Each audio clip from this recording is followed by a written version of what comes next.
السلام عليكم ورحمة الله وبركاته. ইখলাসের সাথে আমলের নিয়ত হেদায়েতের উদ্দেশ্যে নির্ধারিত সময়ের মধ্যে কিছু কথা বলা ও শোনার মতো তৌফিক যেন আল্লাহ রাব্বুল আলামিন আমাদের সকলকে দান করেন। সকলে বলুন আমিন। আলহামদুলিল্লাহ الحمد لله وكفى وسلام على عباده الذين اصطفى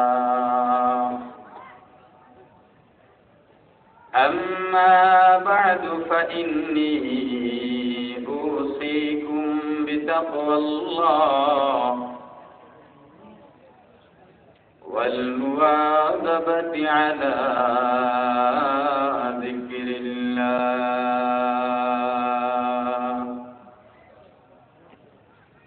ألا خير الكلام كلام الله وأحسن الهدي هدي محمد عليه الصلاة والسلام وخير الأمور عوازمها وشر الأمور محدثاتها وكل محدثة بدعة وكل بدعة ضلالة وكل ضلالة في النار.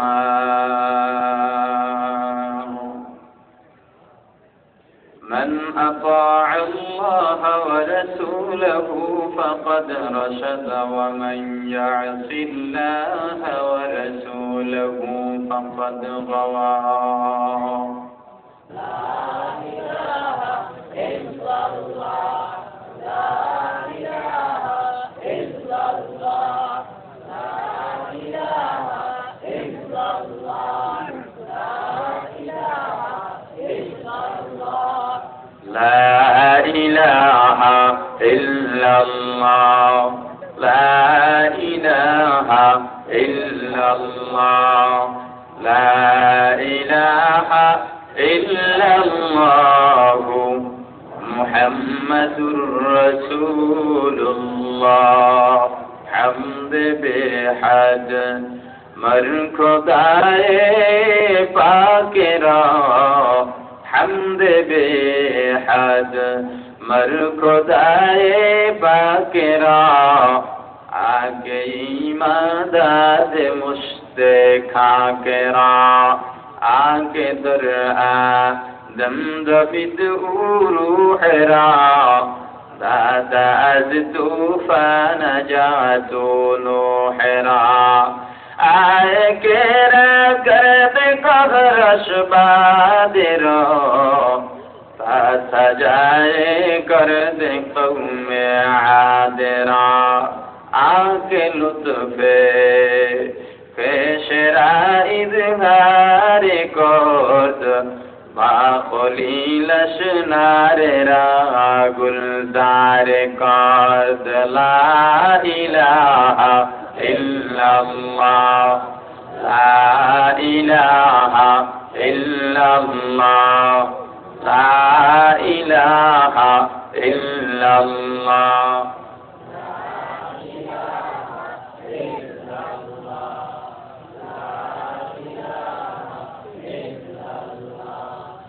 لا إله إلا الله محمد رسول الله.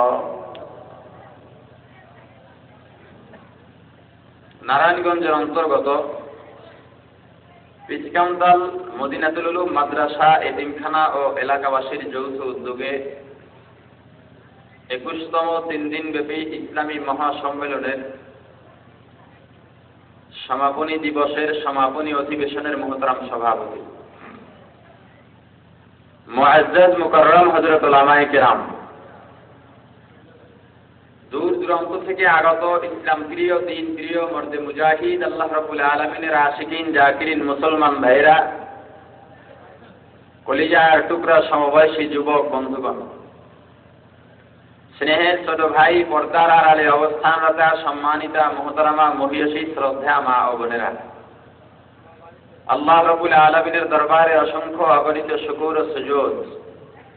যেই মহান রব্বুল আলামিন আমাদেরকে হায়াতে তৈয়বা দান করে দুনিয়ার জান্নাতের বাগান কোরআন ও হাদিসের এই মুবারক মজলিসে আশা ও বসার মতো তৌফিক দান করেছেন, আলোচনা শোনার মতো সুযোগ করে দিয়েছেন, এজন্য সকলে উচ্চ আওয়াজে শুকর আদায় করি আলহামদুলিল্লাহ।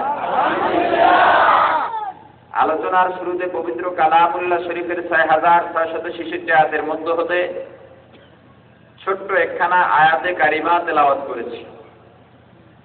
নবীজির লক্ষ লক্ষ বাণী সমূহের মধ্য থেকে হাদিস শরীফের মধ্য হতে বুখারী শরীফের প্রথম খণ্ডের কিতাবুল ঈমানের শুরুর দিকের একখানা হাদিস শরীফ তেলাওয়াত করেছি। আয়াত ও হাদিসের আলোকে নির্ধারিত সময়ের মধ্যে আপনাদেরকে কিছু ধারণা দেওয়ার চেষ্টা করব ইনশাআল্লাহ। তবে আমি যতক্ষণ আলোচনা করব আমার জন্য আপনারা দোয়া করবেন, আল্লাহ যেন আমি নালায়েকের জবান থেকে এমন কিছু গুরুত্বপূর্ণ কথা বের করে দেন যেই কথাগুলো আপনার আমার সমাজের প্রত্যেক নারী পুরুষের হেদায়েতের জন্য প্রয়োজন হয়। বলেন আমিন। আরো জোরে বলেন আমিন। আলোচনার আগে দিয়া আরো কিছু কথা আমি আপনাদের থেকে জানতে চাই, কিছু প্রতিশ্রুতি চাই। আপনারা বলেন আমাদের পরিচয় কি? আসতে বলেন কেন? অনেকে পরিচয়ই জানে না, অথচ মুসলমান দাবি করে বসে আছে। কি বলেন? এবার বলেন সকলে সমস্বরে আমাদের পরিচয় মুসলমান। আমিও মুসলমান। আমি আসছি উলঙ্গ, যাব তিন কাপড় নিয়ে। আপনারা যারা ধনী, যারা কোটিপতি, কিছু লেপ্তশক দাদিম কম্বল নিতে পারবে না? ফেরাউন দুনিয়াতে আসছিল কিছু ধন ভান্ডারে নিয়ে, নাকি? বুশ সবাই আশাটা কি? খালি যাওয়া। পুরুষ যদি হয় মাত্র 3টা কাপড় পাবে সাদা কম দামি, মহিলা হলে 5টি কাপড় পাবে। আমি কোরআনকে, পবিত্র কোরআনুল কারীমকে সংবিধান হিসেবে মানি, আপনারা মানেন? বুঝিটা বলেন তো? আল্লাহ কবুল করেন, বলেন আমিন। আমি মুহাম্মদুর রাসূলুল্লাহ সাল্লাল্লাহু আলাইহি ওয়াসাল্লামকে শেষ নবী, সত্য নবী হিসেবে মানি, বিশ্বাস করি। আপনারা করেন? আমি কিবলার দিকে ফিরে নামাজ আদায় করি। আপনারা কিবলার দিকে ফিরে নামাজ পড়েন, ঠিক কি না? তাহলে দেখা গেল আমাদের আসা যাওয়া মাঝখানের বিশ্বাসটা সকলের এক। অতএব আমি যদি কোরআন হাদিসের আলোকে কথা বলি, আপনাদের কোনো আপত্তি আছে? কোরআন হাদিসের পক্ষে কথা বললে আপনার বিরুদ্ধে হতে পারে, বলবো? আপনার বাপের বিরুদ্ধে যদি হয়, বলবো? আপনার পীরের বিরুদ্ধে যদি হয়, আপনার নেতা নেত্রীর বিরুদ্ধে যদি হয়, তাহলে আপনারা আমাকে কোরআন হাদিসের সহি কথা বলার জন্য পূর্ণ স্বাধীনতা দিলেন। কি বলেন? আল্লাহ কবুল করেন, বলেন আমিন। হে মুসলমান, আওয়াজ জোরে দিতে হবে। মুসলমানদের বিজয় হবে আওয়াজ দিয়া, কারণ মুসলমানদের হাতে কোনো অত্যাধুনিক অস্ত্র বোমা থাকবে না। মুসলমানের বিজয় হবে কি দিয়ে? আওয়াজ দিয়ে। যার ঈমান যত মজবুত তার আওয়াজের পাওয়ারও হবে তত বেশি, তার আওয়াজের অ্যাকশনও হবে তত বেশি, ঠিক কি হবে? হে মুসলমান, আমরা যদি পিছনে ইতিহাসের দিকে তাকাই, গৌর গোবিন্দ যখন মুসলমানদেরকে নিয়ে কটূক্তি শুরু করে, আল্লাহ দ্রোহী কাজ শুরু করে, সিলেটের হযরত শাহজালাল রহমাতুল্লাহ আলাইহি এমন ভাবে ঈমানি হুঙ্কার ছেড়েছিলেন, ঈমানি হুঙ্কারের বদৌলতে গৌর গোবিন্দের সমস্ত বালাখানা চূর্ণ বিচূর্ণ হয়ে গিয়েছিল, ঠিক কিনা করে বলেন? বাংলার জমিনে দাঁড়াইয়া তসলিমা নাসরিন যখন মুসলমানদেরকে নবীকে কটূক্তি করে বক্তব্য দেওয়া শুরু করে, কবি শামসুর রহমান যখন বাংলার জমিনে দাঁড়াইয়া মসজিদের পবিত্র আযানকে বেশ্যার আওয়াজের সাথে তুলনা করে বাংলার জমিনের কোটি কোটি মুসলমান, বাংলার জমিনের হাজারো ওলামায়ে কেরাম, লক্ষ লক্ষ মাদ্রাসার ছাত্র এমন হুঙ্কার ছেড়েছিলেন, তসলিমা নাসরিন বাংলার জমিনে টিকতে পারে না, এমনকি সরকারের ছায়াতলে আশ্রয় নিয়েও বাংলার জমিনে থাকতে পারে না, ঠিক কিনা ধরে বলে। দেওয়ানবাগী কাদিয়ানীরা যখন নবীকে নিয়ে কটূক্তি শুরু করে, অবমাননাকর বক্তব্য দেওয়া শুরু করে, বাংলার সিংহ পুরুষ সৈয়দ ফজলুল করিম রহমতুল্লাহ আলাইহি সহ বাংলার জমিনের হাজারো কোটি কোটি মুসলমান এমন হুঙ্কার ছেড়েছিলেন, দেওয়ানবাগী কাদিয়ানী নামের ভণ্ডরে স্তব্ধ হয়েছিল, ঠিক কিনা বলেন। আজও পর্যন্ত আমেরিকার মধ্যে যখন চলচ্চিত্রের নবীজির ব্যঙ্গোক্তির ছবি প্রদর্শন করা হয়, বাংলা সহ সারা বিশ্বের মুসলমান এমনভাবে হুঙ্কার ছেড়েছেন, সেই চলচ্চিত্র নির্মাতাকে আমেরিকার পুলিশ গ্রেফতার করতে বাধ্য হয়েছে, ঠিক কিনা বলে। মুসলমান ইমানের হুঙ্কার যত বেশি ছাড়বে, কাফের বেদিনরা শিয়ালের মতো কুকুরের মতো লেজ গুটে পালাতে বাধ্য হবে, ঠিক কিনা বলে। আল্লাহ আমাদেরকে খাঁটি ইমানদার হিসেবে কবুল করুন, বলেন আমিন। আরো ধরে বলেন আমিন। আল্লাহ বলেন, ইয়া আইয়ুহাল্লাযীনা আমানু, হে ইমানদারেরা। কাদেরকে বললেন? আস্তে কয়, আস্তে কয়। ইমানদারদেরকে। কেন ইমানদারদেরকে বললেন? ক্ষমতায় আওয়ামী লীগ, তাদেরকে তো বলতে পারতেন। বিরোধী দলে বিএনপি, জাতীয় পার্টি, আল্লাহ তাদেরকেও বলতে পারতেন। চরমনাই, তবলিগ, জামাত, এদেরকেও তো আল্লাহ বলতে পারতেন। কিন্তু আল্লাহ কোনো দলকেও বললেন না, কোন নেতাকেও বললেন না, কোন পীরকেও বললেন না। কাদেরকে ডাক দিলেন? আরো জোরে বলেন। কেন আল্লাহ ইমানদারদেরকে ডাক দিলেন?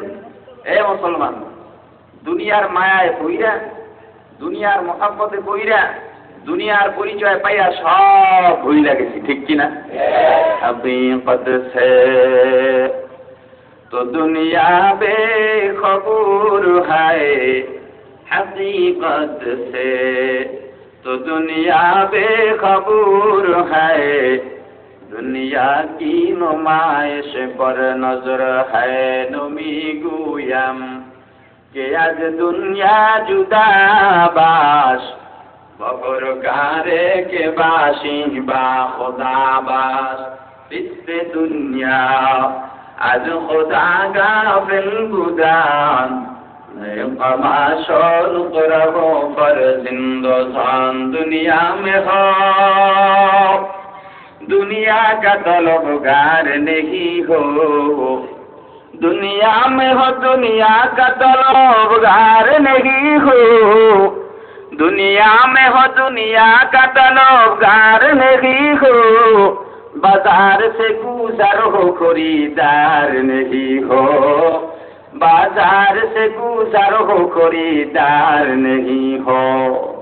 ए दुनियार ईमानदार अल्लाहर গোলাম, আল্লাহ ইমানদারকে ডাক দিলেন।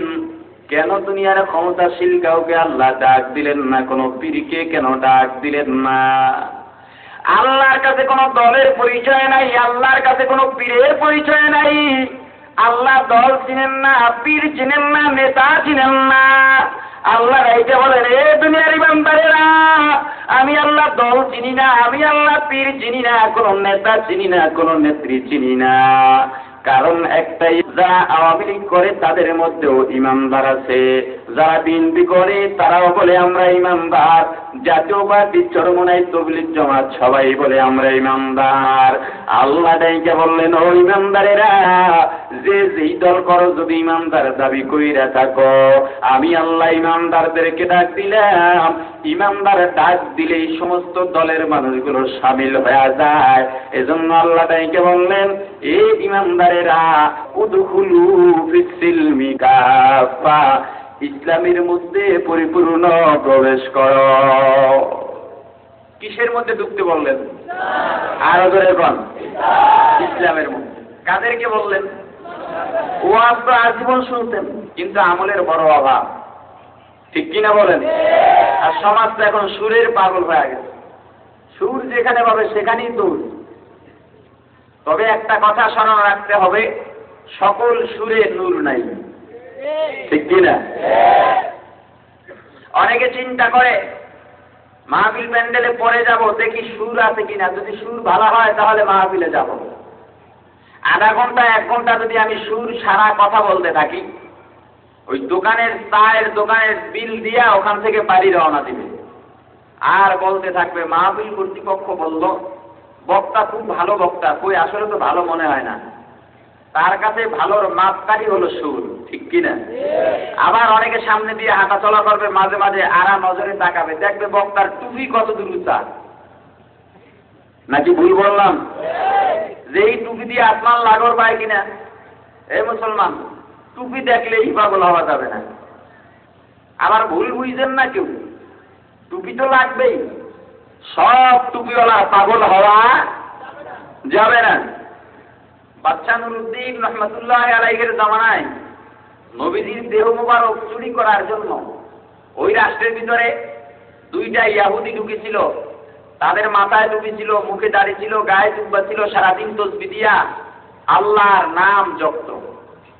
উদ্দেশ্য ছিল কি? নবীজির লাশ চুরি করা, দেহ মোবারক চুরি করা। আচ্ছা বলেন, এরাও তো নামাজ পড়ছে, দাড়ি ছিল, টুপি ছিল, জুব্বা ছিল, এই টুপিওয়ালার পাগল হওয়া যাবে? আরো ধরে কন।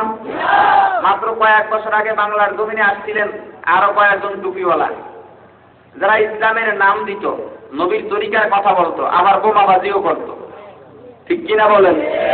আচ্ছা বলেন, এরাও তো টুপিওয়ালা, এই বোমাবাজি টুপিওয়ালার পাগল হওয়া যাবে? আবার কিছু বক্তা টুপিওয়ালা আছে, বিশাল বিশাল টুপি দিয়ে আইসা শুধু আকাশেতে লক্ষ্য তারার গান গায়, আছে না নাই? এই মুসলমান, শুধু তারা গুনলে হবে না, তোমার আমল কয়টা আছে সেগুলোও গুনতে হবে, ঠিক কি না? আল্লাহ আমাদের কবুল করেন, বলেন আমিন। যতক্ষণ আলোচনা করবো প্রত্যেকটা কথা আপনাদের অক্ষরে অক্ষরে স্মরণ রাখতে হবে। আমি কিন্তু মাঝে মাঝে জিজ্ঞাসা করবো, দেখবো আপনাদের আমার ওয়াজগুলো মুখস্থ আছে কিনা। আল্লাহ ইমানদারদেরকে কোথায় ঢুকতে বললেন? ইসলামের ভিতরে ঢুকতে বললেন। কেন? ইসলামে ঢুকলে কি হবে? দুনিয়ার মানুষ সবাই শান্তি চায়, চায় কি চায় না? আপনারা শান্তি চান? জোরে বলেন। বড়রা শান্তি চায়, ছোটরা শান্তি চায়, স্বামী শান্তি চায়, স্ত্রী শান্তি চায়, নারী শান্তি চায়, পুরুষ শান্তি চায়, সরকার শান্তি চায়, জনগণ শান্তি চায়, নেতা শান্তি চায়, নেত্রী শান্তি চায়, বুলারা শান্তি চায়, গুলারা শান্তি চায়, চায় কি চায় না? শান্তি কোথায় পাবেন? সবার চাওয়ার জিনিস একটা, নাম কি? শান্তি। চাওয়ার জিনিস কয়টা? নাম কি? কিন্তু শান্তি পাওয়ার জন্য এক একজন এক এক দিকে দৌড়ায়। কেউ জেনা কইরা শান্তি পাইতে চায়, কেউ সিনেমা দেখা গান শুইনা শান্তি পাইতে চায়, কেউ সুদের কারবার করে শান্তি পাইতে চায়। আবার একদল মানুষ আছে মসজিদে গিয়া নামাজে দাঁড়াইয়া আল্লাহর কুদরতি কদমে নিজের কপাল লাগাইয়া শান্তি পাইতে চায়, ঠিক কিনা? আল্লাহ তাইকে বলেন ইসলামের মধ্যে ঢুকো। কেন? তোমরা তো শান্তি চাও।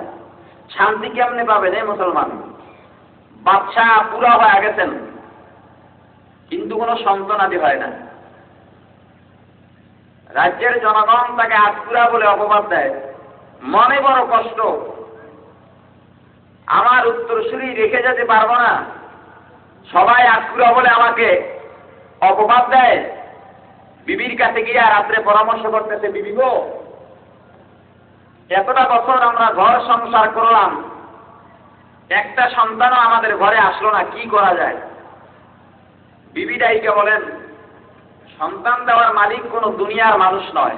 আপনারা বলেন, দুনিয়ার মানুষ শান্তি দিতে পারে? সন্তান দিতে পারে? কোন কোন বাবার দরবারে গেলে মনে হয় সন্তান পাওয়া যায় নাকি? বুঝতে কইতেছেন তো? সন্তান দেওয়ার মালিক কে? আরো জোরে বলেন, আল্লাহ। তো বিবি ডাইকে বলতেছেন, স্বামী গো, এই রাষ্ট্রের ভিতরে যত হক্কানি আল্লাহওয়ালারা আছেন, ওলামায়ে কেরাম আছেন, তাদেরকে ডাইকা দোয়ার আয়োজন করেন। ওলামায়ে কেরাম পবিত্র মানুষ, তাদের মুখ জবান পবিত্র, তাদের দ্বারা দোয়া করাই। গলত সবহি গলো ঠায় মেরা সব গলো শাম গলো সবহি গলো ঠায় আল্লাহ কি রহমত কি সওয়া কুছ হি नहीं है अल्लाह की रहमत की सवा कुछ ही नहीं है तू ही कादिर जलीलुल्लाह जहादार बहर हाले तू ही मेरा निगाहदार। উলামায়ে কেরাম দুহাত তুলে আল্লাহর কাছে দোয়া করেন, আল্লাহ আমরা দুর্বল, আমরা নালায়েক, আমরা বড় অযোগ্য, তুমি পারো না এমন কিছু দুনিয়ার মধ্যে নাই। আল্লাহ বাদশাহ দুনিয়ার কোনো বন্ধ পীরের কাছে যায় নাই, কোন তাবিজ তোমার ব্যবহার করে নাই। আয় আল্লাহ বাদশাহ আমাদেরকে ডাইকা তোমার দরবারে সন্তান চাওয়ার জন্য বলছেন। আয় আল্লাহ তুমি যদি কোন বলো হয়ে যায় আর দেরি নেই, তুমি তো ঘোষণা করেছো ইন্নামা আমরুহু ইযা আরাদা শাইআন আন ইয়াকুলা লাহু কুন ফায়াকুন। আয় আল্লাহ তুমি যদি ইরাদা করো, ইচ্ছা করো, কোন জিনিস তৈরির ব্যাপারে কোন বললেই হয়ে যায়, আর দেরি হয় না। আয় আল্লাহ তুমি বাদশার জন্য একটা সন্তান দান করো গো। 1 বছর পরে ওলামায়ে কেরামের দোয়াকে আল্লাহ কবুল করে বাদশাকে একজন কন্যা সন্তান দান করেছেন। বাদশাহ সন্তান পায়া খুশি, রানীও সন্তান পায়া বড় খুশি। সন্তান না থাকার কারণে যেহেতু জীবনে শান্তি পায় নাই, এজন্য তারা বড় আদর করে কন্যার নাম রাখছে শান্তি। কি নাম রাখছে? শান্তি। আস্তে আস্তে বড় হইতে লাগলো, এক সময় 16-17 বছরের যুবতী হয়ে গেছে। এবার বাচ্চা চিন্তা করলেন আমার মেয়ে শান্তি বড় হয়ে গেছে, এখন তো আর রাস্তায় একা চলা যায় না, একা চলা সম্ভব নয়, কারণ রাস্তাঘাটের অবস্থা বেশি ভালো নয়। এ মুসলমান মেম্বার, প্রত্যেক শান্তি নামের যুবতীর বাবার তো এমন চিন্তাই হওয়া দরকার, ঠিক কিনা? কিন্তু বর্তমান জমানার রীতিনীতি উল্টা হয়ে গেছে। বাবা মেয়েকে যত পারে উলঙ্গ কইরা রাস্তার মধ্যে ছাইরা দেয়, ঠিক কিনা? এই মুসলমান বুড়িরে বোরকা পরায়া দেয়, আর যুবতীরে পাতলা পোশাক দিয়া, অর্ধেক পোশাক দিয়া রাস্তার মধ্যে প্রদর্শনী দেখায়, আছে না নাই? চট্টগ্রাম থেকে ঢাকার বিআইয়ের কাছে বিআই ফোন করছে, ও ঢাকার বিআই গো, আমি আগামীকালকে তোমার বাড়িতে আসতেছি, আমি শুটকি মাছ বড় ভালোবাসি, ইলিশ মাছ বড় ভালোবাসি, আমার জন্য ইলিশ মাছ নিবা, শুটকি মাছ নিয়ে আহ্বান করবা। ঢাকার বিআই চট্টগ্রামের বিআইয়ের দাওয়াত পাইয়া, আহ্বান পাইয়া, মনের আনন্দে বাজারে যাইয়া ভালো ইলিশ মাছ দাবি শুটকি কিনা বাড়ির মধ্যে নিয়ে গেল। বর্তনের উপরে রাইকা, তাকের উপরে রাইকা ঘুমের জন্য যখন বিছানায় চলে যায়, হঠাৎ করে স্মরণ আসে এভাবে থাকলে তো মাছ নিরাপদে থাকবে না, কারণ ঘরের মধ্যে একজন চোরা আছে। কে চোর? জোরে কন। চিন্তা করলো বিড়াল তো বহু বছর পর্যন্ত আমার বাড়ি থাকে, দেখি একটু তালিম দিয়া দেখি আজকে যেন মাছ না খায়, মাছ নষ্ট না করে। বিড়াল মেয়াকে ডাইকা 2 কানের মধ্যে 2 আওয়াজ করতেছে, ও বিড়াল গো, খবরদার আগামীকালকে আমার বাড়িতে মেহমান আসবে, আমার বিয়াই আসবে, খবরদার মাছের মধ্যে মুখ দিবি না, ইজ্জত নষ্ট করবি না, সারাটা জীবন আমার বাড়ি কাটাইলি, আমার দাওয়া খাইলি। এমন সময় গেছে ভালো ভালো রান্না নিয়ে, ভালো ভালো তরকারি নিয়ে, ইলিশ মাছ নিয়ে, গরুর গোশত নিয়ে খানা খাইতে বসলাম। ডানে বামে তাকাইছি, সুযোগ বুঝা প্লেট থেকে মাছ নিয়ে দৌড় মারছো, কিচ্ছু বলি নাই। আজকে আমার ইজ্জত তুই নষ্ট করবি না, খবরদার মাছের মধ্যে মুখ দিবি না। 3 ঘন্টা ওয়াজ কইরা বিড়ালকে ছাইরা দিয়া নিশ্চিন্তে ঘুমাইতেছে, আর চিন্তা করতেছে 3 ঘন্টা ওয়াজ করছি, হেদায়েত না হইয়া পারে না। মাছ আগে দেখে নাই, ওয়াজ করার সময় মাছটাও দেখাই দিত। ওই যে তাকের উপরে মাছ রাখছি, খবরদার খাবি না। পরের দিন সকালে যখন ঘুমের থেকে জাগবে, চিন্তা করো দেখি বিড়ালের ওয়াজ অ্যাকশন হয়েছে কিনা, আমি যে ওয়াজ করলাম অ্যাকশন করছে কিনা, বিড়াল আমার ওয়াজে হেদায়েত পাইল কিনা। বর্তন হাতের মধ্যে নিয়ে দেখে একটা মাছ তো নাই, বরঞ্চ ভাবে খাইছে, প্লেটের ভিতরে মাছ ছিল, তার কোনো গন্ধও পাওয়া যায় না, নমুনাও দেখা যায় না। মেজাজ গরম হয়ে গেছে, খাটের নিচে তাকে বিড়াল মিয়া খুয়ায়, পেট অনেক বড় দেখা যায়, ধইরাই না গলার মধ্যে রশি লাগাইয়া উপরে টানাইয়া ইচ্ছা মতন চাবুক মারে, আর বলে, ওরে বিড়াল, এত ওয়াজ করলাম, 3 ঘন্টা ওয়াজ করলাম, ওদের তোর হেদায়েত হইল না, এবার তোর পেটের মাছ সব আমি বের করে ছাড়াবো। ইতিমধ্যে চট্টগ্রাম থেকে বেআই আইসা উপস্থিত হয়ে যায়, তাকায় দেখে অবস্থানি বিড়ালকে চাবুক মারতেছে। ডাইকা কয়, ও বিআই, বিড়াল অবস্থানি কেন চাবুক মারতেছ? কয়, বেশি কথা বলবা না, কারণ মেজাজটা ভালো নাই, কথা বললে তোমারও বিড়ালের সাথে সাইজ করা হবে। চট্টগ্রামের বেআইটাইকে সাইজ করবো,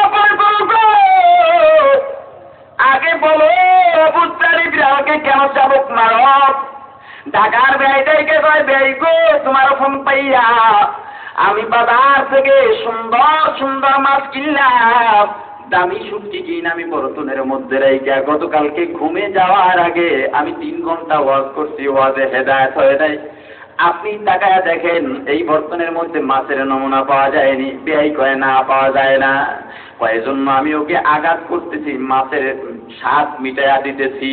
বেআই রাইকা কয় ও নির্বোধ, তোমার চাইতে বলদ আর দুনিয়ার মধ্যে একটাও হইতে পারে না। কারণ বিড়ালকে ওয়াজ করার প্রয়োজন ছিল না, মাছের মধ্যে যদি একটা ডাক না দিয়ে আর একটা খোদার কসম করে বলি 40 বছর থাকতো, মাছ নষ্ট হয়ে যাইতো, পোকা হয়ে যাইতো, শুকায়া যাইতো, কিন্তু বিড়ালের পাপেরও ক্ষমতা ছিল না মাছের মধ্যে মুখ দেওয়া, ঠিক কিনা? মাতপুর সাপ নিজের যুবতী মেয়েকে, নিজের যুবতী স্ত্রীকে রাস্তার মধ্যে চাইয়া বাজারের মধ্যে পাঠায়, আর এলাকার যুবকদেরকে দায়িকা কয় এ এলাকার যুবক গো ওই যে তাকায়া দেখো আমার মেয়েটা যাইতেছে অর্ধেক হাফ প্যান্ট পিন্দা। এ মুসলমান কোন দিকে যাব, কোন দিকে বলবো?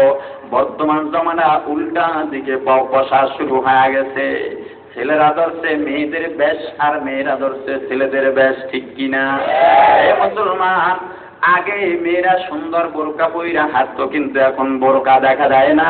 মেয়েরা প্যান্ট শার্ট পরা শুরু কইরা দিছে, আর ছেলেরা সেলোয়ার কামিজ পরতে শুরু করছে। কি বলেন? আগে যুবক ভাইদেরকে দেখতাম, এখনো দেখা যায়, তবে সংখ্যা কমে গেছে। মাথার মধ্যে বড় বড় চুল রাখতো, সামনে দিয়া প্যান্ট শার্ট পরতো, এখনো দেখা যায় কম, কিন্তু এখন তারা মেয়েদের ভেষ ধরা শুরু করছে, মেয়েদের সুরতে চলাফেরা শুরু করছে। ছেলের মাথায় মেয়েদের মতো লম্বা লম্বা চুল দেখা যায়, আছে না নাই? আর জোরে কন। কানের মধ্যে তাকাইলে কানের দুলও দেখা যায়, আপনারা মনে হয় দেখেন না? হাতের ভিতরে তাকাইলে হাতের ভিতরে চুড়িও দেখা যায়, আছে না নাই? গলার মধ্যে মালাও দেখা যায়। আবার সেলোয়ার কামিজ পরছে, বিয়ার অনুষ্ঠানে গেলে দেখা যায় ছেলের 2 কাঁধের পাশ দিয়া একটা ওড়নাও ঝুলানো আছে। মেয়েরা চিন্তা করছে ছেলেরা যেহেতু আমাবতা নিয়ে গেছে, আমরা এবার তাহলে ছেলে হয়ে যায়। মেয়েরা এবার চুল কাইটা ছোট করে, আছে না নাই? হাফ প্যান্ট পইন্ডা ঘুরে, জিন্সের প্যান্ট পরে ঘুরে, শার্ট গায়ে দিয়া মেয়েদের চলাফেরা শুরু হয়ে গেছে, ঠিক কিনা? মুসলমান ইমানদার আল্লাহর গোলাম, মাতবর দায়িকা কয় খবরদার মেয়ের দিকে তাকাবি না, বিবির দিকে তাকাবি না। সমাজের মধ্যে কিছু বিড়াল বারকা যুবক আছে গো, চিন্তা করে একটু ইফটিজিং কইরা দেই, একটা চোখ মাইরা দেই, একটু কিছু আবল তাবল কথা বললেই তো মজা পাওয়া যায়। ওদিকে মাতবর যে ওয়াজ করছে, খবরদার যদি আমার মেয়ের সাথে ইফটিজিং করা হয়, কোনো আকতা কুকথা গালমন্দ করা হয়, যদি পাশে বৈশা তোমরা নিজেরা হাসি ঠাট্টা করো, তাহলে ইফতিজিং এর বিচার অনুযায়ী সর্বোচ্চ 7 বছরের কারাদণ্ড দেওয়া হবে। বিড়াল নামের যুবক ভুল লাগেছে, কয় 7 বছরের জেল পরে হবে, আগে একটু আমরা মজা কইরা নেই, ঠিক কিনা জোরে কম। মাতবরের মেয়ে, মাতবরের যুবতী স্ত্রী রাস্তা দিয়ে হাঁটা শুরু হয়, বিড়াল নামের যুবক নামের বিড়ালের পালেরা পিছনে পিছনে দৌড়ায়, আর বিভিন্ন কটূক্তিমূলক কথা শুরু করে গো। ও পর্দালের মাগো, একবার চিন্তা করছনি, তুমি যদি বোরকা পইরা বের হইতাও, একটা যুবক তোমাকে উদ্দেশ্য করে কোনো কটু কথা বলতে পারতো না, ঠিক কিনা? মেয়েটা বাবার কাছে আইসা নালিশ করে, এ বাবা গো, তুমি যাদেরকে টাকা পয়সা দিয়া লালন পালন করো, যাত্রা নাচ গান করলে তাদেরকে তুমি টাকা পয়সা দাও, তোমার সেই সোনার ছেলেরা আমার সাথে ইফটিজিং করেছে, আমাকে বিরক্ত করেছে, বাবা পুলিশকে খবর দিতে, পুলিশ আইসা ছেলেটাকে ধইরা জেলের মধ্যে নিয়ে যায়। ইমাম সাহেব রাস্তা দাঁড়ানো, দায়িকা কয় ও মাফ করবো, আপনার নেতৃত্বে কেন পুলিশ মহোদয় এই এলাকার যুবককে ধইরা নিয়ে যায়? হুজুর বেশি কথা বলবেন না, মোল্লারাই দেশটা নষ্ট করবে। না হুজুর কত সব টাকার দোষ, ঠিক কিনা? কেমন দোষ? স্বামী স্ত্রী ঝগড়া কইরা স্বামীর রাগ হইয়া বিবির বললো এই আমার সামনে দিয়ে সর নাই 3 তালাক। বিবি চিন্তা করলেন 3 খান লাগায় বলাই যার সামনে থাকা যায় না, সিঁড়ি বাইয়া উপরে ওঠার চেষ্টা করতেছে। এবার স্বামী কয় কই যাস? কয় উপরে যাই। কয় উপরে গেল তালাক। এবার নিচের দিকে নামতেছে, কয় নিচে নামলেও তালাক। এবার সোজা হইয়া সিঁড়ির মধ্যে দাঁড়ায় আছে। স্বামী কয় কিরে দাঁড়ায় রইলি যে? কয় আপনি বললেন সামনে থাকলে তালাক, উপরে গেলে তালাক, নিচে গেলে তালাক, এই জন্য দাঁড়ায় আছে। কয় দাঁড়ায় থাকলেও তালাক। কথা কেমন করুন? কয় কেমন করলেও তালাক। আমাদের অবস্থাটা এমনই হয়ে গেছে। ওলামায়ে কেরাম যদি সঠিক কথা বলে, কোরআন হাদিসের সত্য কথা বলা শুরু করে, তখন দুনিয়া লোভী কিছু বুদ্ধিজীবীরা ওলামায়ে কেরামকে উদ্দেশ্য করে বলে আলেমদের মধ্যে জঙ্গি জঙ্গি গ্রাম পাওয়া যায়, ঠিক কিনা বলেন? আর যদি হক কথা বলে না বলে তখন বলে এই হুজুররা ভালো না, হক কথা কয় না। সত্য না মিথ্যা? এ মুসলমান ইমামদার, এবার ইমাম সাহেব ডাইকা কয় ও মাদবুর গো, ওলামায়ে কেরাম দেশের ক্ষতি করলো না উপকার করলো যাই না লও। ও মাদবুর, ওলামায়ে কেরামের সাথে একমত হইয়া কোরআন হাদিস অনুযায়ী তোমার মেয়েটা যদি পর্দার মধ্যে রাখতা 40 বছর হওয়া যাইতো, 50 বছর হওয়া যাইতো, তোমার মেয়ের বিবাহ যদি নাও হইতো তবুও কুমারী থাকতো, কারণ পর্দায় থাকার কারণে কোন যুবক তোমার মেয়ের দিকে লক্ষ্য নজর করার মতো সুযোগই পাইতো না, ঠিক কিনা? এই মুসলমান ইমামদার মঞ্চে ময়দানে পছন্দ হয় নারী পুরুষের অধিকার চাই, সমান অধিকার চাই। এ নারী আর স্বামীর অধীনে থাকবো না, আমরা নিজের দায়িত্ব নিজে নিতে চাই, আমরা নারী পুরুষ কাঁধে কাঁধ মিলাইয়া কাজ করতে চাই। এমন ভাষণ দেয় কি দেয় না? জোরে কম। বাসনওয়ালায় বাসন দিয়া বাড়িতে চইলা গেছে, বিবিরা এসে কয় ও বিবি গো তোমাদের মর্যাদা বাড়ায় দিলাম। কয় কেমনি দিলা? কয় আগামীকালকে থেকে মাটি গাঁথতে নামবা, ইটা ভাঙতে নামবা। কয় এটা কেমন অধিকার? ঘরে বসে রান্না বাড়া করি, ছেলে মেয়ে লালন পালন করি, স্বামীর খেদমত করি, এটাই তো ভালো। এত দুর্বল আমরা মহিলা মানুষ, তোমরা রাস্তায় নেই মাটি কাটতে বলো, এটা কি সম্ভব? কয়েক কথা কইতা আজকে এই বক্তব্য দিয়া নারীদেরকে রাস্তায় নামাই আমি নোবেল পুরস্কার পাই, আর তুই আমার কথা শুনিস না, যা ঘুমা। বক্তৃতাওয়ালায় ঘুমায় গেছে, সকালবেলা উঠতে বক্তৃতা দেওয়া তার সাধারণ ব্যাপার নয়, বড় কষ্টের ব্যাপার।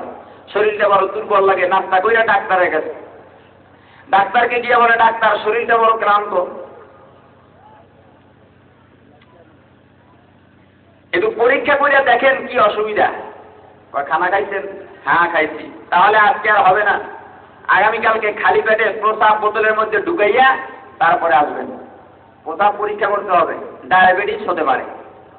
এ ভাইরা, যার যার সামনে ফাঁকা জায়গা মেহেরবানি করে একটু আগায় বসেন, এই সুন্নতটা আদায় করেন। কে কে আগ্রহী, কে সুন্নত আদায় করতে আগ্রহী, এটাও কিন্তু আল্লাহ দেখতেছেন। অতএব যার যার সামনে ফাঁকা জায়গা সে তাড়াতাড়ি, কোনো আওয়াজ হবে না, বয়ান চলতে থাকবে, কোনো আওয়াজ হবে না ইনশাল্লাহ। পিছনের ভাইদেরকে বসার সুযোগ করে দিন। আবার যে বলবো প্রসাব করার জন্য তাও তো সুযোগ নাই, কারণ গোডাউন তো খালি। তো নো টেনশন, প্রসাবেরই তো দরকার। নিজে প্রসাব কইরা বোতলটা বইরা রাখে।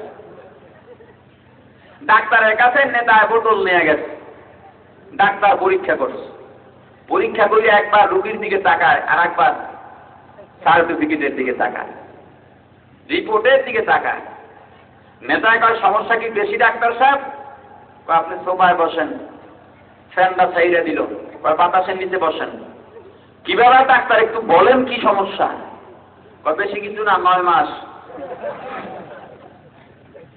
নেতার খবর হয়ে গেছে, পাগলের মতো দৌড় মারতে পারি। বিবিরি গিয়া কয় বিবি যা কি করতে হবে তাড়াতাড়ি কো, আমি শেষ। কয় মানে? তাড়াতাড়ি বল। ডাক্তার বলতে 9 মাস নাকি হয়ে গেছে, সময় তো আর বেশি বাকি নাই। বিবিটাইকে কয় একটা 9 মাসই শেষ। ওই ঠাট্টা করস? কেন ঠাট্টা করব? তোমরাই না বলো নারী পুরুষের সমান অধিকার। সমান অধিকার কাকে বলে? আমি 3টা 9 মাস পার করেছি, তুমিও 3টা 9 মাস পার করবা, তবেই হবে সমান অধিকার। ঠিক কি না এরকম? আমি তো 3টা 9 মাস পার করছি, তোমার কেবল একটা। কয় ঠাট্টা করিস না, কেমনে কি করতে হবে তাড়াতাড়ি বল। বিবিটাই কে কয়, স্বামী গো তোমার পেটে ব্যথা করেনি? কয় না, পেটে ব্যথা করে না। এ স্বামী জানো আমাদের একটা মাস কেমন গেছে গো, এক এক দিন মনে হয়েছে আমাদের কাছে এক একটা 9 মাস। এ স্বামী তোমরা যদি সমান অধিকারের কথা বলো তাহলে তো তোমাদের গর্ভে সন্তান দান করতে হবে। কষ্টের 9 মাস আমাদের ভাগে দিয়া সুখের 12 মাস তোমরা নিয়া এরপরে স্লোগান দিবা নারীর অধিকার চাই। এটা নারীর অধিকার নয়, নারীর সাথে চরম বেঈমানি। ঠিক কিনা? এ পর্দালের বাবু, তোমার যে বড় সম্মান, এই সম্মান এই মর্যাদা দুনিয়ার কম মানুষ দিতে পারবে না। এত সম্মান তোমার দিছে কোরআন, তোমার এতটা সম্মান দিছে মা, এত বড় সম্মান দুনিয়ার কোন মানুষ কোনদিন দিতে পারবে না। ও মা তোমরা নবীদের মা, আউলিয়া কিরামের মা, ও মা তোমরা আবু হানিফার মা, মা গো তোমরা ইমাম শাফির মা, ও মা তোমরা শাহজালালের মা, তোমরা চরমনের আল্লাহর ওলিদের মা, ফুরফুরার আল্লাহর ওলিদের মা। তোমাদের সম্মান দুনিয়ার কোন মানুষ এর চাইতে বেশি দিতে পারবে না। ঠিক কিনা? বিবিটাই কে কয়, স্বামী গো বলো তোমার পেটে ব্যথা করে? কয় না, পেটে ব্যথা করে না। তবে স্বামী বলো ইসলাম যে অধিকার আমাদেরকে দিছে তোমরা দিতে পারবানি? কয় ইসলাম কি অধিকার তোমাদের দিছে? বিবিটাই কে কয়, হে স্বামী জুমার নামাজের জন্য তোমাদের মসজিদে যাইতে হয়, আমাদের মসজিদে যাইতে হয় না। ঘরের মধ্যে ওয়াক্তিয়া নামাজ পড়লে জুমার সওয়াব পাওয়া যায়।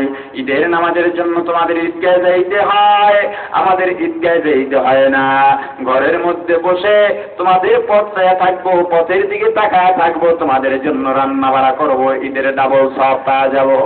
এই স্বামী তোমরা যদি শহীদ হইতে চাও যুদ্ধের ময়দানে যাইয়া প্রতিপক্ষের তলোয়ারের আঘাতে ক্ষত বিক্ষত হইয়া যদি মারা যাও তোমরা শহীদ হইবা। আমাদের যুদ্ধের ময়দানে যাইতে হয় না। গর্ভে সন্তান ধারণ করার পরে দুনিয়ার মধ্যে যখন আসে আমাদের বুকের দুধ পান করে এক এক ফোঁটায় আমরা শহীদের সওয়াব পেয়ে যাই। এ স্বামী বলো এমন অধিকার মর্যাদা তোমরা দিতে পারবানি? কয় না, আমরা পারবো না। ও স্বামী তাহলে বক্তব্যের বিষয় পাল্টাইয়া ময়দানে মঞ্চে দেয়া ভাষণ দাও। নারীর অধিকার যদি দিয়ে থাকে একমাত্র কোরআন ও ইসলাম নারীর মর্যাদা দিয়েছে। ঠিক কিনা? বাদশা চিন্তা করতেছে আমার মেয়ে বড় হয়ে গেছে, একা একা চলতে পারে না, রাস্তাঘাটের অবস্থা বেশি ভালো নয়, এজন্য একটা দামি গাড়ি কিনে দিল। প্রাইভেট চালানোর জন্য একজন যোগ্য ড্রাইভার দরকার। পেপারের মধ্যে বিজ্ঞপ্তি দিয়ে দিছে এই রাজ্যের যোগ্য ড্রাইভার আগামী অমুক তারিখে তোমরা বৈধ লাইসেন্স পত্র নিয়ে রাজ দরবারে উপস্থিত হয়ে যাইবা। হাজার হাজার ড্রাইভার রাজ দরবারে উপস্থিত হয়ে গেছে। এক এক কইরা ইন্টারভিউ হয়, কেউ টিকে না। হঠাৎ এক যুবক টিকে গেছে, সুঠাম দেহের অধিকারী, দেখতে বড় সুন্দর, নাম তার ইসলাম। ড্রাইভারের নাম কি জোরে কন? ইসলাম। এবার ইসলাম নিয়োগ পাওয়া। আমেরিকার চশমা চোখের মধ্যে পড়ছে, এজন্য বলো আমেরিকায় শান্তি আছে। সুদ ঘুষের চশমা চোখের মধ্যে পড়িয়া স্লোগান দাও, অ্যাড্রেস দাও, সুদ ঘুষ খাইলেই শান্তি পাওয়া যায়। জেনার চশমা চোখের মধ্যে পড়িয়া বলো জেনা করলে শান্তি পাওয়া যায়। তবে মুসলমান জানোনি ওলামায়ে কেরাম কোরআন হাদিস দিয়া তাইকে বলে শান্তিগামী লোকগুলো, এ শান্তির সন্ধানকারীরা ইসলামের চশমা চোখের মধ্যে ঢুকাও, দেখবা ইসলাম ছাড়া অন্য কোথাও শান্তি নাই। ঠিক কিনা? শান্তির সন্ধানকারী গো, শান্তি চাও মুসলমান, শান্তি কোথায় পাইবা জানো? শান্তি কিন্তু ইসলামের যাতে অনেক দূরে যদি বসবাস করে, তুমি শান্তি চাও, শান্তিকে ডাকো, শান্তি ধরা দেয় না। শান্তি দূরে বৈশা ডাইকে ডাইকে বলে শান্তির সন্ধানকারীরা, আমি শান্তিকে যত ডাকো পাইবে না। যদি শান্তি পাইতে চাও তাড়াতাড়ি ইসলামকে ঘরের মধ্যে ঢুকাও। ইসলাম যদি ঢুকাও শান্তি ডাকতে হবে না, অটোমেটিক ভাবে আমি শান্তি ও ইসলামের সঙ্গে সঙ্গে ঢুকব। ব্যক্তি জীবনে ইসলাম ঢুকাও, সাংসারিক জীবনে ইসলাম ঢুকাও, সামাজিক জীবনে ইসলাম ঢুকাও, রাষ্ট্রীয় জীবনে ইসলাম ঢুকাও, আন্তর্জাতিক জীবনে ইসলাম ঢুকাও। বাবা দেখবা শুরু থেকে শেষ পর্যন্ত শান্তির পতাকা পথ করে উড়বে। আল্লাহ ডাইকে বলেন, হে ইমানদারেরা, ইয়া আইয়ুহাল্লাযীনা আমানু, হে ইমানদারেরা, উদখুলু ফিস-সিলমি কাফা, ইসলামের মধ্যে পরিপূর্ণ প্রবেশ করো। কারণ কি? ইসলামে ঢুকলে শান্তি পাওয়া যায়, ইসলামে ঢুকলে মুক্তিও পাইবা। এবার আপনারা বলেন, ইসলাম মানা লাগবে কি লাগবে না? আরো জোরে কোন। ইসলাম যদি মানতে চাও, এ মুসলমান, ইসলাম কারে কয়? আল্লাহ তো আয়াতের মধ্যে ইসলামের ব্যাখ্যা দেন নাই, নবীজিটাই কে বলেন, এ দুনিয়ার উম্মতেরা, আল্লাহর কোরআন নাজিল হইল আমি নবীর উপর, যদি আয়াতের ব্যাখ্যা না বুঝো, আমি নবীও একটা ব্যাখ্যা করছি, ওই ব্যাখ্যার নাম হাদিস। আমি নবীর হাদিসের দিকে তাকাইলে ইসলামের পরিচয় পাইবা। ইসলাম কারে কয়? নবীজি বলেন, বুনিয়াল ইসলাম আলা খামসিন, ইসলাম 5টা জিনিসের সমন্বয়ে প্রতিষ্ঠিত হয়। কয়টা? জোরে কম। আরো জোরে কম। মুখস্থ রাখা যাবে? এই মুসলমান বুড়ো হয়ে গেছে, দাড়ি ছেঁড়া হয়ে গেছে গো, অথচ ইসলাম কয়টা জিনিসে পরিপূর্ণ হয়, ইসলামের ভিত্তি কয়টা জানো না? আজকে যে মাদ্রাসার, সে মাদ্রাসার উপলক্ষে মাহফিল হয়, ওই মাদ্রাসার নুরানির মধ্যে, মক্তবের মধ্যে ছোট ছোট 6-7 বছরের বাচ্চারা লেখাপড়া করে। গিয়া জিজ্ঞাসা করো, বলো বাবা ইসলামের ভিত্তি কয়টা? দেখবেন ছোট ছোট শিশুরা নির্দ্বিধায় বলে দিবে ইসলামের ভিত্তি 5টা। মাদ্রাসা লাগবে না লাগবে না? আরো জোরে কর। এ মুসলমান, মাদ্রাসা ধ্বংসের জন্য, মাদ্রাসা বন্ধের জন্য বিশাল ষড়যন্ত্র শুরু হয়ে গেছে। এ মুসলমান ইমানদার, মাদ্রাসা বন্ধ করতে পারলে লাভ কি? যারা মাদ্রাসার বিরুদ্ধে কথা বলে চিহ্নিত করবেন, ওরা বড় চোর, ওরা বড় ডাকাত। কারণ চিন্তা কইরা দেখছে, মাদ্রাসার মধ্যে কোরআন হাদিসের তালিম দেওয়া হয়, কোরআন হাদিস চুরি সমর্থন করে না, ডাকাতি সমর্থন করে না, সন্ত্রাসী সমর্থন করে না, দুর্নীতি সমর্থন করে না। ওই কোরআনের মাদ্রাসা যদি থাকে, মাদ্রাসার হুজুররা কোরআন হাদিস পড়িয়া সন্ত্রাসের বিরুদ্ধে কথা বলে, দুর্নীতির বিরুদ্ধে কথা বলে, চোর ডাকাতের বিরুদ্ধে কথা বলে, সুদখোর ঘুষখোরের বিরুদ্ধে কথা বলে। যদি মাদ্রাসা বন্ধ না হয়, আমরা চুরি করতে পারবো না, ডাকাতি করতে পারবো না, আমরা রাহাজানিও করতে পারবো না। এজন্য মাদ্রাসা বন্ধের জন্য চোর ডাকাতরা বড় জ্বালাপালা শুরু করছে, ঠিক কিনা?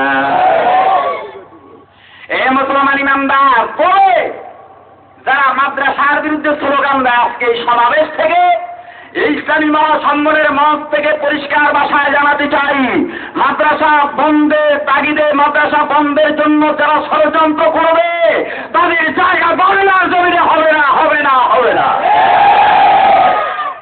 এ মুসলমান ইমানদার, আল্লাহর গোলাম গো, এজন্য চিহ্নিত করতে হবে, এলাকায় এলাকায় যত মাদ্রাসা বেশি করা যাবে, দিনও তত বেশি মজবুত হবে, ঠিক কিনা? এই মুসলমান, আপনার বাড়ির সামনে মাদ্রাসা, এই মাদ্রাসা রক্ষণাবেক্ষণের দায়িত্ব কিন্তু প্রত্যেক মুসলমানের, ঠিক কিনা? জোরে কর। যে কথা বলতেছিলাম, আল্লাহ রাইকে বলেন, বান্দা ইসলামের মধ্যে ঢুকো। নবীজি ডাইকে বললেন, আমি তোমাদেরকে জানা দে ইসলাম কারে কয়, ইসলামের ব্যাখ্যা লও। ইসলাম কয় জিনিসে দাঁড়ানো, জোরে কম।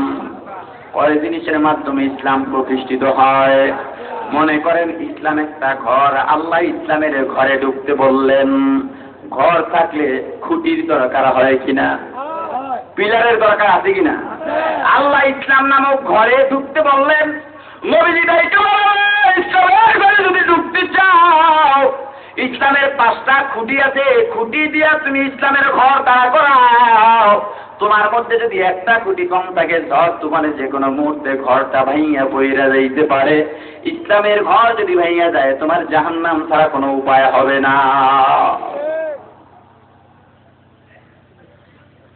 এক নম্বরে দুইটা সাক্ষী দেওয়ার নাম। ইসলাম কয় জিনিসে পরিপূর্ণ হয়? এক নম্বরে দুইটা সাক্ষী। এক নম্বরে কি? দুইটা সাক্ষী। কি? শাহাদাতু আল্লা ইলাহা ইল্লাল্লাহ ওয়া আন্না মুহাম্মাদান আবদুহু ওয়া রাসূলুহু।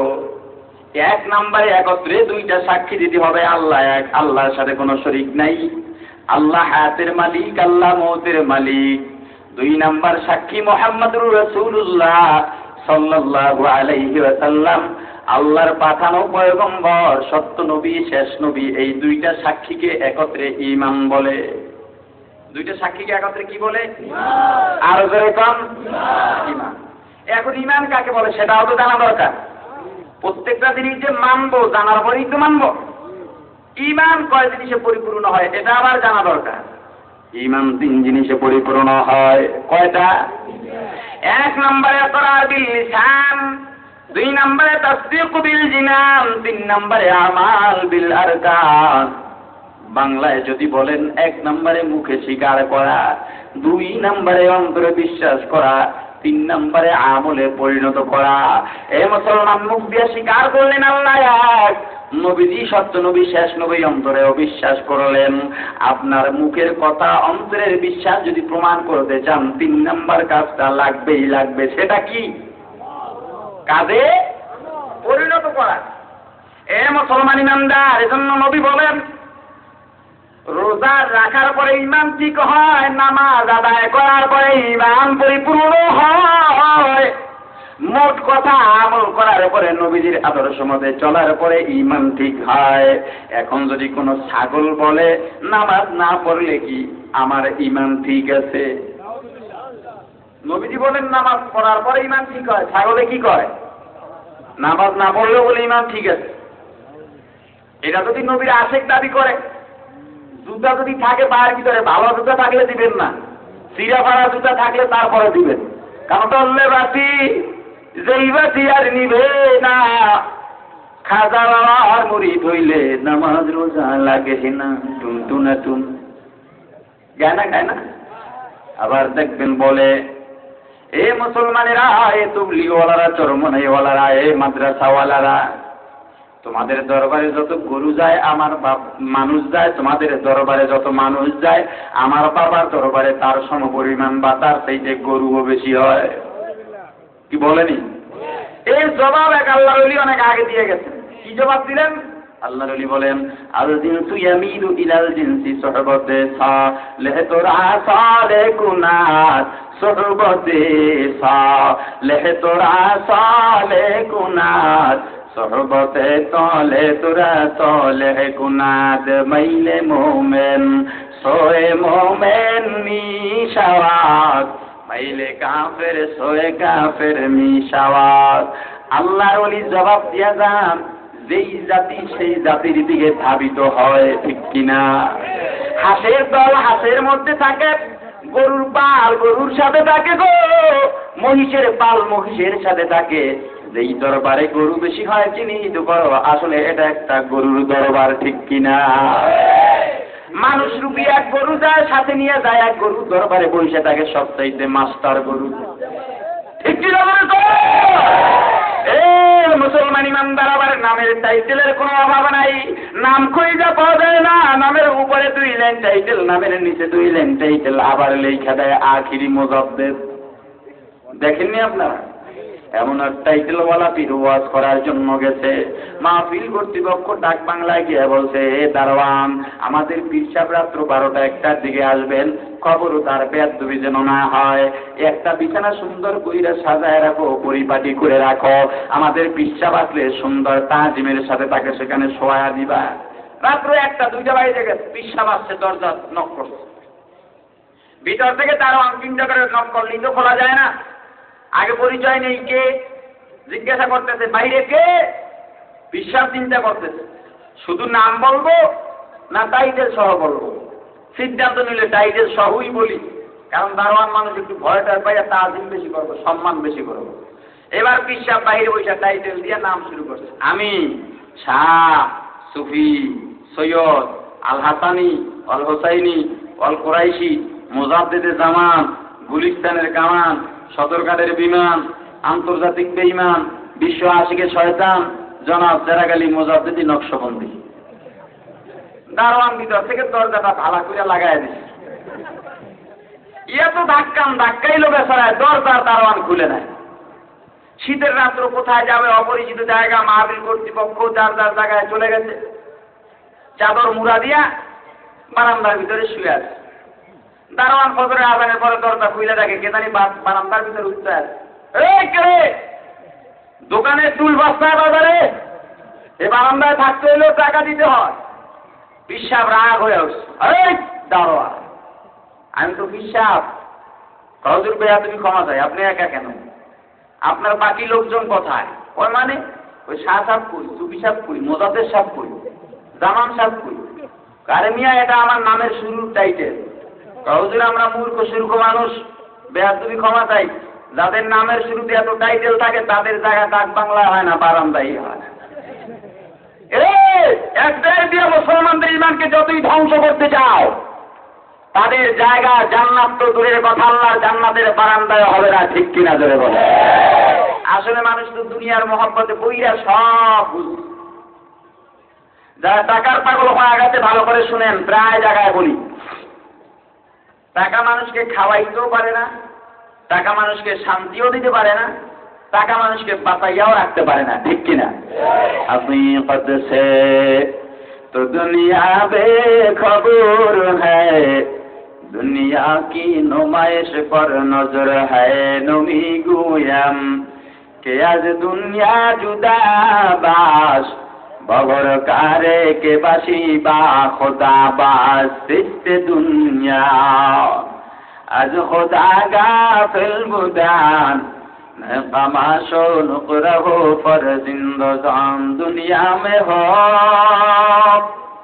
दुनिया का तलबगार नहीं हो, दुनिया में हो दुनिया का तलबगार नहीं हो, दुनिया में हो दुनिया का तलबगार नहीं हो, बाजार से गुजर हो खरीदार नहीं हो, बाजार से गुजर हो खरीदार नहीं हो। ए নারায়ণগঞ্জের ইমামদার আল্লাহর গোলাম গো, বানোয়াটি কোনো কথা বলতে কুয়াকাটা থেকে এখানে আসি নাই। এ মুসলমান, যদি অন্তরে ব্যথা লাগে গো, আমার কিছুই করার নাই, কারণ মানুষের সামনে হক বাতিল স্পষ্ট করে দেওয়া, আলাদা করা উলামায়ে কেরামের দায়িত্ব। যেই কোরআনের আলেম দুনিয়ার লোকে পড়িরা মানুষের হয়ে কথা বলে না, ওটা আলেম রূপী মুনাফিক, ঠিক কিনা জোরে কন? যেই ইমাম চাকরির ভয়ে, সভাপতির ভয়ে, কমিটির ভয়ে হক কথা কয় না, এমন ইমামের পিছে ইক্তেদাও করা মাকরুহ তাহরিমি। এ যারা দুনিয়ার পাগল হয়ে গেছো, ভালো কইরা শোনো, টাকা পয়সা মানুষকে খাওয়াইতে পারে না, টাকা পয়সা মানুষকে বাঁচাইয়া রাখতে পারে না, টাকা পয়সা মানুষকে শান্তিও দিতে পারে না। টাকা পয়সা যদি মানুষকে শান্তি দিতে পারতো, বাঁচাইতে পারতো, খাওয়াইতে পারতো, বেশি দিন আগের কথা নয়, মাত্র কয়েকটা বছর আগের কথা। বাংলাদেশের 1 নাম্বার শিল্পপতি ছিল, 1 নাম্বার ধনী ছিল কিশোরগঞ্জের বাজিতপুরের জহিরুল ইসলাম। জহিরুল ইসলাম মারা যাওয়ার 6 মাস আগে আমার অসুস্থ হয়ে গেছে।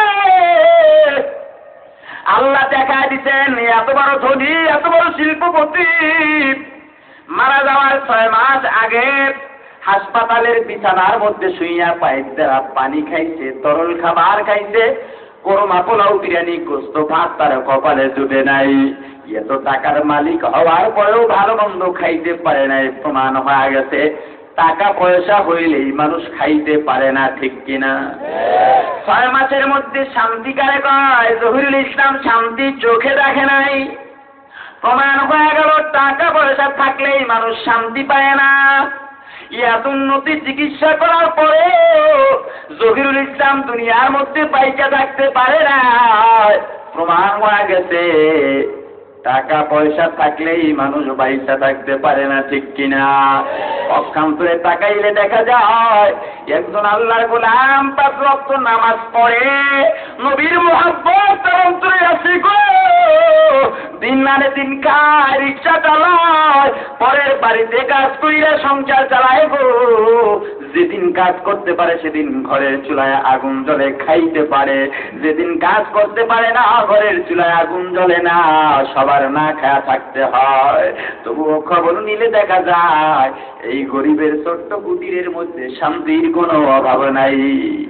কোটি টাকার মালিক দেখো অভাব হয় না দূর, গরিবে ঘুমায় গাছতলাতে মনটা বাহাদুর। হৃদয়ে থাকিবে যার নম্রতা সদা, রহমত আসিবে তথা প্রভু রাদা। বড় বড়াই করলে দিলে রহমত আসে না, নিজেকে নিজে ছোট মনে করিও সদা। উঁচু জায়গার পানি যেমন নিচু জায়গায় যায়, তেমনি আল্লাহর রহমত আসে নম্রতা হৃদয়। ফেরাউনের লাশটা দেখো মিশর জাদুঘরে, খায় না কোনো পোকা মাকড়, সবাই ঘৃণা করে। জ্ঞানী যারা বুঝে তারা শুধু ইশারায় নির্বোধকে বুঝাইতে কে পারে কোথায়।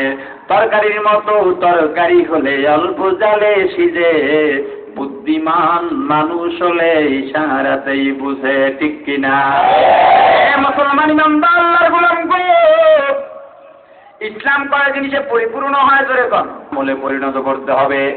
1 নম্বরে আমানতু বিল্লাহ, 2 নম্বরে ওয়া মালাইকাতিহি, 3 নম্বরে ওয়া রুসুলিহি ওয়া কুতুবিহি, 4 নম্বরে ওয়া রুসুলিহি, 5 নম্বরে ওয়াল ইয়াউমিল আখির, 6 নম্বরে ওয়াল কদরি খাইরিহি ওয়া শাররিহি মিনাল্লাহি তাআলা, 7 নম্বরে ওয়াল বাতি বাদাল মাউত।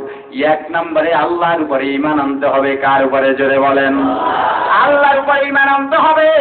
এ দুনিয়ার ইমানদার আল্লাহর গোলাম, আল্লাহ নবীকে ডাইকে বলেন, নবী গো আপনার চিন্তার কোনো কারণ নাই, কোনো টেনশন করবেন না, আপনার উম্মতদেরকে বইলা দেন ঈমান কিভাবে আনতে হবে, আমি আল্লাহই শিখা দিব। আমি আল্লাহর উপরে কিভাবে ঈমান আনবা? এ ক্ষমতাশালী গো, এ বড় লোকের দল কি চিন্তা করছো গো?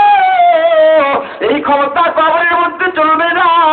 তোমার কত বড় ক্ষমতা হইছে, ফেরাউনের চাইতে বড় ক্ষমতাবান হও নাই। এই ফেরাউনের কথায় নীল নদীর পানি যাইনে যাইতো, পানি যাইতো, তারা এত জোয়ার হইতো, ভাটা হইতো, সেই ফেরাউনকে আল্লাহ নীল নদীর পানির মধ্যে চুবায় ডুবায় ন্যস্ত নাবুদ করেছেন। নমরুদ আল্লাহকে মারার জন্য পাহাড়ের উপরে উইটা তীর নিক্ষেপ করছে আল্লাহকে মারার জন্য। এই নমরুদকে আল্লাহ সাইজ করছেন মাত্র একটা ল্যাংরা মশা দিয়া, ঠিক কিনা? আল্লাহ বলেন, এ বান্দা আমি আল্লাহর সত্য ধরা গো, আমি আল্লাহ ধরি না, ধরলে কিন্তু ছাড়ি না। আমি আল্লাহ একবার যারে ধরি সাংবাদিকের জুতা তাহার গালে মারি। কাদের খুদ রদ্দুদারি বড় কামাল, কাদের খুদ রদ্দুদারি বড় কামাল, আনতা রব্বি আসবিজুল জালাল। এ মুসলমান ইমানদার আল্লাহর গোলাম, তুমি যত বড় ধনী হও না কেন আল্লাহর কাছে তুমি কিছুই না। আল্লাহ নবীজিকে ডাইকে বলেন, ও নবী আপনি বলেন আল্লাহু আহাদ, আমি আল্লাহ এক, আমি আল্লাহর সাথে কোনো শরীক নাই, আমি আল্লাহ হায়াতের মালিক, আমি আল্লাহ মৌতের মালিক।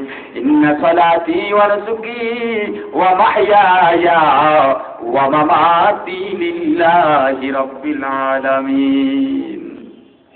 এ মুসলমান কারা, ইমানদার কারা, যারা আল্লাহর কাছে বিশ্বাস রাখে গো, কারা মুসলমান, কারা প্রকৃতপক্ষের ইমানদার, যাদের স্লোগানটা এমন হয়, আল্লাহ আমার নামাজ আমার রোজা সব তোমার জন্য, তুমি হায়াতের মালিক মৌতের মালিক, আমার তাকওয়া সব তোমার জন্য, তার নামই হলো ইমানদার, ঠিক কিনা? মুসলমান দুনিয়া কামাই করো, সেটাও যেন আল্লাহর জন্য হয়। দুনিয়ার মধ্যে চলো, ব্যবসা করো, সেটাও যেন আল্লাহর জন্য হয়। নবীর আদর্শ মতো চলতে চাও না? নবীর আদর্শ কত ভালো আদর্শ, আমার বানানো কথা নয়, মন করার কথা নয়, কোন পীরের স্লোগান নয়। আল্লাহ দাইকা বলেন, লাকাদ কানা লাকুম ফি রাসূলিল্লাহি উসওয়াতুন হাসানা, হামসিরাতে মুস্তাফা দরদামামি হালেও কুন ইত্তেবায়ে সুন্নতে খায়রুল বাশার গিরে লাজম তাবুয়া বি আয় বেতার মুহাম্মদ আরবি হায়ওয়া নবী রাস্তে পেশোয়া, মুহাম্মদ আরবি হায়ওয়া নবী রাস্তে পেশোয়া, मुहम्मद अरबी है वो नबी रास्ते पे सोआ, आलम हुआ उसकी पैदाइश से उजाला, आलम हुआ उसकी पैदाइश से उजाला, शफीउल उमम हमारा नबी रोज क़यामत शफाअत करेगा अल्लाह के पास गुनाहगार उम्मत, शफाअत करेगा अल्लाह के पास गुनाहगार उम्मत। मोहम्मद को निशाना रखो भाई सबसे प्यारा, मोहम्मद को निशाना रखो भाई सबसे प्यारा, रहमतुल लिल आलमीन मुद नबी हमारा, रहमतुल लिल आलमीन मुद नबी हमारा। मोहम्मद को मोहब्बत रखो भाई दिल में हमेशा, ताके सभी मर्दे कमल उम्मत मुस्तफा, ताके सभी मर्दे कमल उम्मत मुस्तफा। ए मुसलमान ইমানদার, আল্লাহ পরিষ্কার ভাষায় ঘোষণা করলেন, যদি তোমরা আদর্শ মানতে চাও একমাত্র নবীর আদর্শ মানো, কারণ নবীর আদর্শই হলো সবচাইতে সুন্দর উত্তম আদর্শ। কার কথা? জয় কোন? এই মুসলমান চাই নবীর উম্মত হয়ে নবীর কাতুল ছাপা হয়, নবীজির অবমাননাকর চলচ্চিত্র নির্মাণ করা হয়, অথচ মুসলমান উম্মত এগুলো সই না, নীরবে ঘুমায়, ঠিক কিনা? অথচ দলপতির বিরুদ্ধে যদি কোনো কথা বলা হয়, এ মুসলমান কোরআন হাদিসের আলোকে যদি এখানে আমি আলোচনা করি, হাসিনারও বিরুদ্ধে হবে, খালেদারও বিরুদ্ধে হবে, ঠিক কিনা? অথচ মুসলমান যদি আমি এভাবে কোরআন হাদিস দিয়ে বিরোধী হয়ে যায়, আমার এখান থেকে যাইতে বড় কষ্টই হবে, ঠিক কিনা? অথচ মুসলমান নামদারি করে মুসলমান দলপতির বিরুদ্ধে কথা সহ্য করতে পারে না, নবীর বিরুদ্ধে কথা বললে কানে পানিও যায় না। এই মুসলমান, তোমার মধ্যে নবীজির জমানার কাফেরদের মধ্যে কোনো ব্যবধান নাই, ঠিক কিনা? আল্লাহ রাব্বুল আলামিন জানা দিলেন, ও নবী গো, আমি আল্লাহর পরিচয় দিয়া দেই, আমি আল্লাহর উপরে কিভাবে ঈমান আনতে হবে। আমি আল্লাহ এক, আমি আল্লাহ বেনিয়াজ, আমি আল্লাহ কাউকে জন্ম দেই নাই, কারো থেকে জন্ম নেই নাই, আমি আল্লাহর সমকক্ষ আর কেউ নাই। এই মুসলমান ইমানদার, আল্লাহর উপরে যখন ঈমান আনবেন তখন বিভিন্ন দিক থেকে আল্লাহ পরীক্ষা শুরু করবেন, ঠিক কিনা? কিভাবে পরীক্ষা করবেন গো? আল্লাহ নিজেই কোরআনের মধ্যে বলেন, ওয়ালা নাবলুওয়ান্নাকুম বিশাইইম মিনাল খাউফি ওয়াল জু'i ওয়া নাকসিম মিনাল আমওয়ালি ওয়াল আনফুসি ওয়াত তামারাত। আল্লাহ তাইকা বলেন, বান্দা নিশ্চয়ই তোকে আমি পরীক্ষা করব, ভয় দেখাইয়া, মালের ক্ষতি কইরা, সংসারের ক্ষতি কইরা, শরীরের ক্ষতি কইরা, তবে আমি আল্লাহর উপরে ঈমান আনার পরে বিপদ যতই আসুক না কেন, যদি ধৈর্য ধারণ করতে পারো, আমি আল্লাহ তোমার ধৈর্যটা দেখব, তোমার চেষ্টা দেখব। তোমার চেষ্টা যখন শেষ হয়ে যাবে, আমি আল্লাহর সাহায্য সেখান থেকে শুরু হয়ে যাবে। এক আল্লাহর বান্দা আব্দুল আজিজ নাম। এ মুসলমান ইমানদার, ঘটনা কেন বলা হয়? ঘটনার থেকে যেন শিক্ষা গ্রহণ করা যায়, ঠিক কিনা? আল্লাহর বান্দা বড় গরিব, মানুষের বাড়ি কাজ করে আর সংসার চালায়, নিজের অল্প কিছু জমি আছে, সেটা চাষাবাদ করে আর কোনো মতে সংসার চলে যায়। একদিন ওয়াজের ময়দানে চলে গেছে, কোরআনের আলেম ওয়াজ করতেছে, ইয়া আইয়ুহাল্লাযীনা আমানু, ইযা নুদিয়া লিস-সালাতি মিন ইয়াউমিল জুমআতি ফাসআউ ইলা যিকরিল্লাহি ওয়া যারুল বাই'। কোরআনের আলেম কোরআন দিয়ে আওয়াজ করতেছেন, হে ইমামদারেরা, যখন জুমার নামাজের জন্য ডাকা হয় আর দেরি করবা না, ব্যবসার মধ্যে থাকো, লেনদেনের মধ্যে থাকো, খেতে খামারে থাকো, ফাসআউ দৌড়াও। মুফাসসিরিন ইকরাম বলেন, আসলে তো দৌড়ে যাইতে বলেন নাই, জুমার গুরুত্ব বোঝানোর জন্য দৌড়ানোর শব্দ ব্যবহার করা হয়েছে। অর্থাৎ দুনিয়ার যে কোনো কাজে থাকো, কাজ ফালাইয়া নামাজের জন্য রওনা হও। আল্লাহর বান্দা আব্দুল আজিজ ও আসুইনা বাড়ির মধ্যে চলে গেছে, শুক্রবার দিন জমিনের মধ্যে জমিন চাষাবাদ করার জন্য চলে যায়। হঠাৎ জুমার মসজিদের আযান তার কানের মধ্যে ভেসে আসে, জমিনের কাজ ফালাইয়া বাড়ির মধ্যে রওনা হয়। বাড়িতে গিয়া বিবির ডাইকা কয়, ও বিবি, যায় নামাজ দাও, পাগড়ি দাও, জুব্বা দাও, টুপি দাও, আমি নামাজের জন্য যাব। জুমার দিন আযানের পরে দুনিয়াবি কাজ করা হারাম। বিবি যায় নামাজ, টুপি পাগড়ি দিয়ে দিল, যাও নামাজের জন্য যাও। হঠাৎ যখন রওনা হয়, হঠাৎ পিছন থেকে বিবি ডাইকা কয়, ও স্বামী গো, আমার তো স্মরণ ছিল না, হঠাৎ স্মরণে এসে গেছে। আমাদের কিছু গম আটা বানানোর জন্য আপনি যে মিল ঘরে রেখে আসছিলেন, ওই মিল ঘর থেকে যদি আটা না আনেন আমাদের 3 দিন না খায়া থাকতে হবে।